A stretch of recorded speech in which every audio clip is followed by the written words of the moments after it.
యాదాద్రి భువనగిరి జిల్లా భువనగిరిలో మాజీ గవర్నర్ బండారు దత్తాత్రేయ మీడియాతో మాట్లాడుతూ తెలంగాణను పూర్తి స్థాయిలో సస్యశ్యామలం చేసేందుకు ప్రభుత్వం మరింత చొరవ తీసుకోవాలని సూచించారు. దొంగ ఓట్ల తొలగింపే బీజేపీ లక్ష్యమని, ఎస్ఐఆర్ ప్రక్రియ ఇంకా ప్రారంభం కాలేదని తెలిపారు. అక్రమ చొరబాట్లను అడ్డుకునేందుకు చర్యలు తీసుకుంటామని పేర్కొన్నారు. రాజ్యాంగాన్ని బలహీనపరిస్తే దేశానికి ప్రమాదమని హెచ్చరిస్తూ అవినీతిపై కఠిన చర్యలు కొనసాగుతాయని అన్నారు. ఈ సమావేశంలో బీజేపీ జిల్లా నాయకులు, కార్యకర్తలు పాల్గొన్నారు.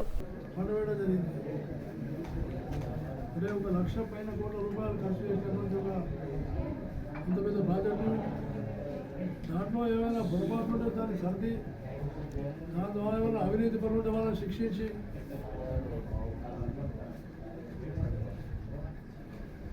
వాటి ద్వారా ఏర్పడినటువంటి ఒక కాలువలు ఏర్పాటు చేసి ఇంకా కొత్త ఏర్పాటు చేసి రైతాంగానికి ఆయకట్టు పెంచాలి. 1,00,000 కోట్ల రూపాయల ప్రజాధనం ఉపయోగపోతే ఇప్పుడు బంతం కట్టుకొని ఇప్పుడు మంత్రి గారు చెప్తుంది ఏంటంటే ఈ మేడిగడ్డ ప్రాజెక్టు 1 సంవత్సరంలో కూడా పూర్తయింది. ఉత్తర తెలంగాణ జిల్లాలు అన్నీ కూడా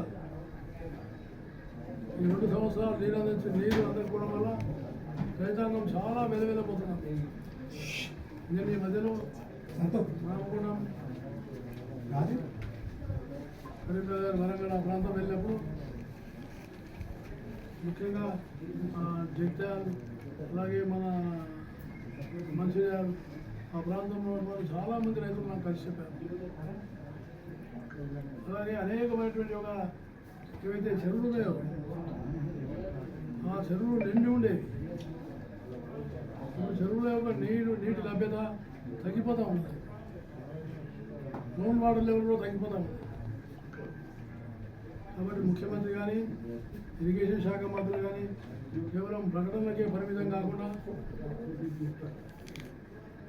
ప్రత్యక్షంగా చర్యలకు పూర్వకాలని నేను కోరుతా ఉన్నా. మీరు ఏదైనా ప్రశ్న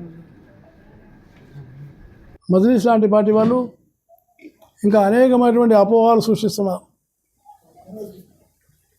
వాస్తవంగా చెప్పాలంటే దొంగ ఓట్లు ఏవైతే చేర్పించబడినాయో పాతపట్నంలో కొన్ని ఇళ్లలో వ్యక్తులు లేకపోయినా 100 మంది 120 మంది పేర్ల మీద జాబితా ఉంది. అలాంటివన్నింటినీ కూడా ప్రక్షాళన జరుగుతుంది. అలాగే ఎవరైనా విదేశీ శక్తులు ఉంటే వాళ్ళు బయటపడతారు. ఎవరైనా ఉగ్రవాద శక్తులు ఉంటే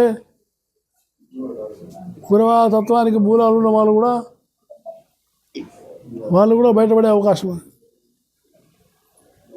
అందువల్ల దొడ్డిదారిన సంపాదించినటువంటి ఓటర్ లిస్టులో ఉన్న పేర్లు ఇవి ఎస్ఐఆర్ చాలా తీవ్రంగా పరిశీలించి వాటిని తీసేస్తుంది. అందువల్ల బెంగాల్ అనేక మంది బంగ్లాదేశ్ నుంచి చొరబాటుదారులు వచ్చినారు. కాబట్టి ఆ చొరబాటుదారులను తీయడానికి అది చాలా ఉపయోగపడింది. కొన్ని హింసాత్మకమైనటువంటి ఒక శక్తులు, ఆ శక్తులు రాజకీయ అండ తీసుకొని వాళ్ళు కొంచెం ప్రయత్నం చేస్తున్నారు. సో అందువల్ల ఈ సార్ అనేటువంటి కార్యక్రమం అవుతుందో దీన్ని అందరూ కూడా పెద్ద ఎత్తున చేపట్టాలని,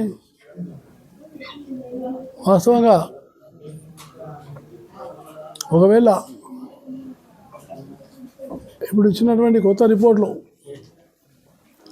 ఏదైతే మ్యాపింగ్ జరిగిందో ఆ మ్యాపింగ్లో 4 జిల్లాల్లో మ్యాపింగ్ చాలా తక్కువైంది. మల్కాజ్గిరి, మేడ్చల్, హైదరాబాద్, సంగారెడ్డి ఈ 4 జిల్లాలు మ్యాపింగ్ తక్కువ ఉంది. కాబట్టి దాన్ని కూడా సవరించుకుంటారు.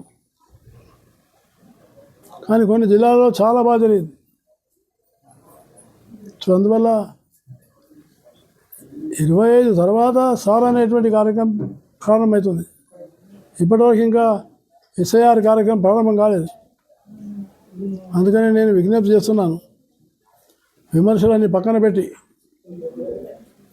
అనవసరంగా భారతీయ జనతా పార్టీని, నరేంద్ర మోడీని అప్రతిష్ట పాలు చేయడానికి ప్రయత్నం చేసేటువంటి శక్తులు ఏవైతున్నాయో వీళ్ళు దీన్ని ఒక సాధనంగా వాడుకుంటున్నారు. అందువల్ల భారతీయ జనతా పార్టీ కార్యకర్తలు ఈ యొక్క స్పెషల్ ఇంటెన్సివ్ రివిజన్ కార్యక్రమంలో భూస్థాయి కార్యకర్తలు ఇంటింటికి తిరిగి అర్హులైనటువంటి ఓటర్లు అందరినీ జాబితాలో ఉండే విధంగా చూడాలని, అలాగే ఎవరైతే ఈ దొంగ ఓట్లు అనేటువంటి చేర్పించారో అలాంటి శక్తులన్నింటినీ కూడా ఏరివేయాల్సిన అవసరం ఉంది. అప్పుడే ప్రజాస్వామ్యం పటిష్టంగా ఉంటుంది. తమిళనాడు రిజల్ట్స్ చూసినాము. తమిళనాడులో ఎస్ఐఆర్ అయిపోయిన తర్వాత రిజల్ట్స్ వచ్చినాయి. అక్కడ భారతీయ జనతా పార్టీ గెలవలే. అక్కడ విజయ్ అనేటువంటి ఆయన కొత్త టీవీకే పార్టీ గెలిచింది. అట్లానే కేరళలో కాంగ్రెస్ పార్టీ గెలిచింది.